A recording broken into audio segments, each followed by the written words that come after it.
Coming to you live from Times Square headquarters in New York, you're tuned in to OpenGoal. I'm Joe. And I'm Dave. Thanks for joining us. And sorry for our hiatus that we took off for a few weeks here. Joe's been falling apart. Finally was able to put him back together, so we're getting started with our vlogcast. Dave's that good of a friend that he would do that for me. So let's jump straight into it. We've got a lot to talk about since we've missed some time off. Let's start with the original club in New York Red Bulls. How they started this 20th season, Dave? They started well. Got a 1-1 result in Kansas City, which I think going into the game they would have taken, but as some of the players referenced after the game, it's kind of upsetting knowing that they had a man advantage for 20 minutes. But I think overall, 1 point in Kansas City is a good result. Yeah, 1 point on the road, you can't really complain too much about that, especially with a new coach at the helm, new sporting director overseeing everything, and some new players on the roster, Sasha Kleistain coming in, a lot of new looks from old players as well, Lloyd Sam.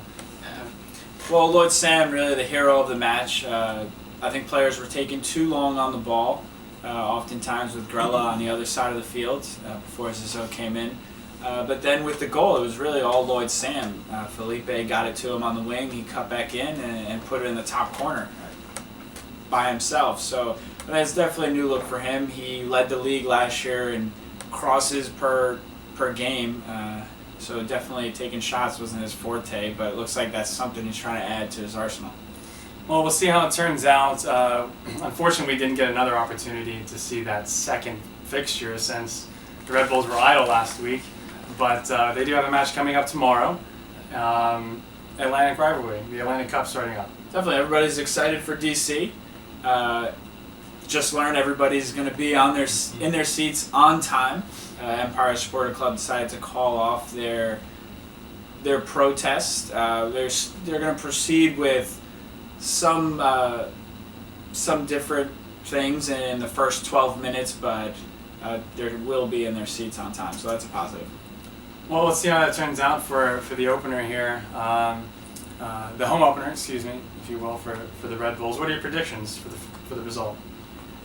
I think that they'll definitely use that energy from the home crowd to victory. I'm seeing a 2-1 win tomorrow.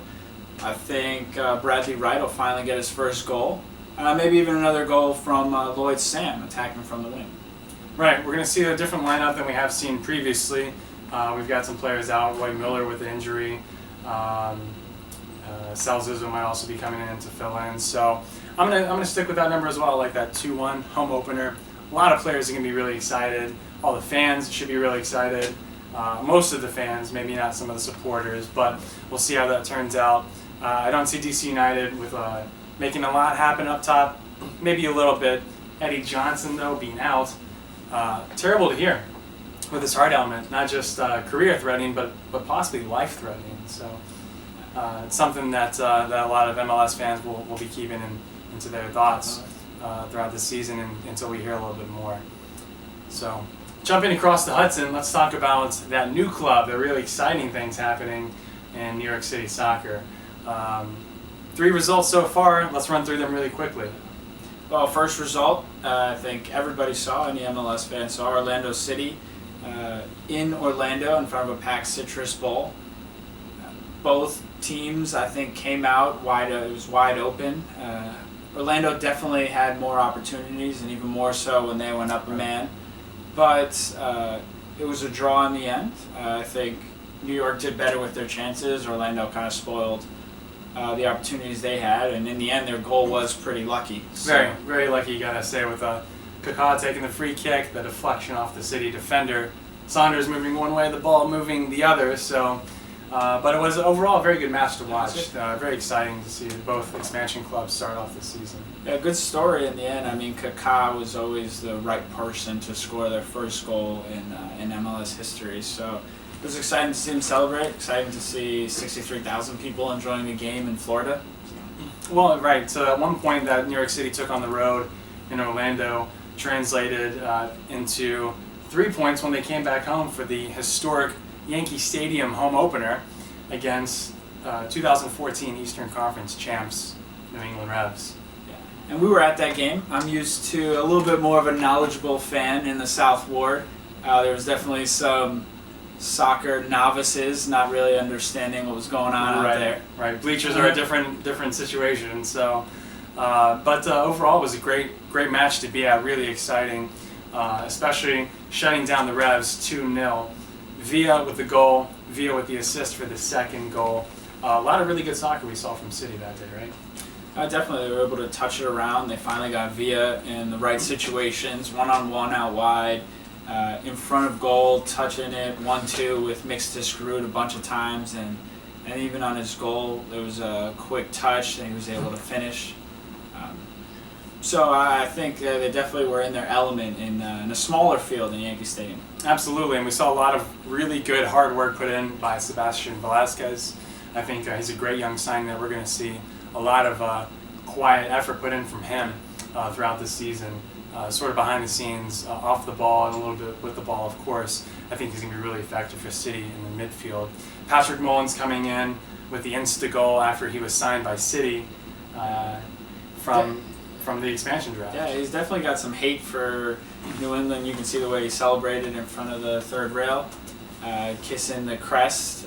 So I don't think the New England fans really took to that, but well, they can't really, since he was their first round pick in the Super Draft last year. So that'll make for an interesting relationship throughout the season once we revisit those games with the Revs. And just a few hours ago, we saw the last result, the Colorado Rapids, very uninspiring 0-0 draw out in Colorado. Yeah, we were at Nellie Spillane's out on 33rd Street watching the game, and I would have to say, as a Red Bull fan, most exciting part was the free beers we got near the end of the game. Right, as a City fan, I might have to agree with you. As I said, it was a very unexciting match. Not a lot happened. Pablo Mastroeni really able to work with those holes he had to fill, and he put a lot of bodies behind the ball every time City got control, and really shut down NYC. I think anyone will tell you that Colorado isn't a very strong team right now, so I felt like City should have been able to do more to dominate the midfield and get the ball to Villa in dangerous spaces, but it didn't really seem to work out. There wasn't too many dangerous opportunities for City, and in the end, I think a 0-0 result was fair, as boring as it might have been. Yeah, I would have to agree with you, given the lack of inspiration City had and the level of play that Colorado is going to be expected to play at this year. So the next match for City will be on March 28th, I believe, against Kansas City, who will be coming to Yankee Stadium to take them on. Should be a really good match. Kansas City, a decent club, and another hopefully exciting performance by City at home. What are your predictions for the match? I'm actually thinking Kansas City is going to take this one. I think Dom Dwyer will finally get on the board. Maybe Sidney LaRue has been yelling at him enough at home. He'll finally put in some goals. Well, we'll see. He's at Portland right now, I believe, or they're hosting Portland, as we speak. So we'll see how that match turns out for him. I, on the other hand, I'm going to say a 1-1 draw. I think that City's going to get enough out of this to really to pull out another point. I'm not sure, given the lack of midfield ineffectiveness we've seen on and off in these last few games, that City will be able to pull out another win. But we'll see. We'll leave it up to Price to see if he wants to do the 4-diamond midfield or if he wants to mix it up a little bit. Sometimes we're looking a little sharper on the attack with a 4-3-3 sort of setup. But we'll see on March 28th. I'll be there. I'm not sure if Dave will. I probably won't invite him.